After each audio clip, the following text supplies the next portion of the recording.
दोस्तों ये कहानी समीर की है। समीर एक फाइनल ईयर का स्टूडेंट है जो कॉलेज की बदौलत फाइनल ईयर तक पहुंच गया है। समीर को फर्स्ट ईयर और सेकंड ईयर में कोई परेशानी नहीं हुई क्योंकि कॉलेज ने उसको एनी हाउ थर्ड ईयर तक ढकेल दिया था। अब थर्ड ईयर तो बोर्ड होता है ना, और थर्ड ईयर में पेपर बोर्ड सेट करता है। पेपर भी कॉलेज के बाहर जाता है चेक करने के लिए, कोई दूसरा professor other than your college checks the paper. अब समीर को तो पढ़ने की आदत तो है ही नहीं, पूरा सिलेबस तो देखा भी नहीं, तो वो सोचता है कि यार थर्ड ईयर में कुछ इंपॉर्टेंट क्वेश्चन मिल जाते तो उतना ही मैं कर लूंगा और मेरा स्ट्रेस भी कम हो जाएगा। अब समीर को कुछ इंपॉर्टेंट क्वेश्चन मिल जाते हैं, उसमें करीब करीब 60 क्वेश्चन होते हैं, और उस क्वेश्चन में से अगर 50% भी क्वेश्चन आ जाते हैं ना, तो यार 30 क्वेश्चन है, 30 क्वेश्चन में से सिर्फ 15 ही क्वेश्चन को तो अटेम्प्ट करना है, पूरा पेपर अटेम्प्ट हो जाएगा दोस्तों। लेकिन अगर उसके अंदर 10 क्वेश्चन भी अटेम्प्ट कर लिए ना और वो सही सही रहेंगे तो भाई पासिंग तो ऐसा ही हो जाता है। अब समीर सिर्फ और सिर्फ वही इंपॉर्टेंट क्वेश्चंस का आंसर कहीं ना कहीं से तो ढूंढ के अपने दिमाग के अंदर बिठा देता है। अब समीर पहला पेपर देने के लिए एग्जाम हॉल में जाता है। अब जैसे ही वो क्वेश्चन पेपर देखता है यार, वो बोलता है ये बहुत सारे क्वेश्चन तो मुझे जाने पहचाने लग रहे हैं,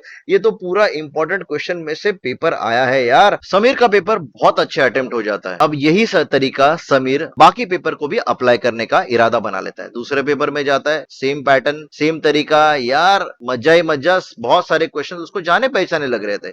अब वो जाता है तीसरे पेपर के लिए, तीसरे पेपर में जाता है, पेपर देखता है एंड उसके तो होश ही उड़ जाते हैं। देखता है कि यार जो क्वेश्चन पेपर मैं देख रहा हूं वो क्वेश्चन पेपर तो इंपॉर्टेंट क्वेश्चन के बैंक से तो मैच ही नहीं कर रही। एक दो क्वेश्चन ऐसे लग रहे रिलेटेड, लेकिन इसमें पास थोड़ी हो पाऊंगा मैं। फिर भी बेचारा दिमाग लड़ाता है, कुछ ना कुछ जुगाड़ लगाता है और बोलता है कि कुछ तो लिखूं, लेकिन वो यार 3 से 4 क्वेश्चन के अलावा कुछ लिख ही नहीं पाता। क्यों नहीं लिख पाता? उसने पूरा पढ़ा ही नहीं था, उसने सिर्फ और सिर्फ इंपॉर्टेंट क्वेश्चन किए थे, समझे। अब समीर गाली देता है, मन में गाली देता है, जोर जोर से गाली देता है, बोलता है कि क्वेश्चन पेपर बनाने वाले की ये वो ऐसा वैसा बहुत कुछ बोलता है। लेकिन यार बताओ मुझे कि क्वेश्चन पेपर देने वाला या फिर इंपॉर्टेंट क्वेश्चन देने वाला एक इंसान है जो आपको सिर्फ बता रहा है कि ये वो प्रेडिक्ट कर रहा है कि ऐसे क्वेश्चन आ सकते हैं। आए तो ठीक, नहीं आए तो क्या फर्क पड़ता है? उसे फर्क नहीं पड़ा दोस्तों, समीर को फर्क पड़ा। और ऐसे कितने सारे समीर हर जगह पे आपको मिलेंगे। एक पेपर भी आपके पूरे रिजल्ट में दाग लगा सकता है, कहीं पे भी आप एमएनसी कंपनी में अप्लाई नहीं कर पाओगे। अब गलती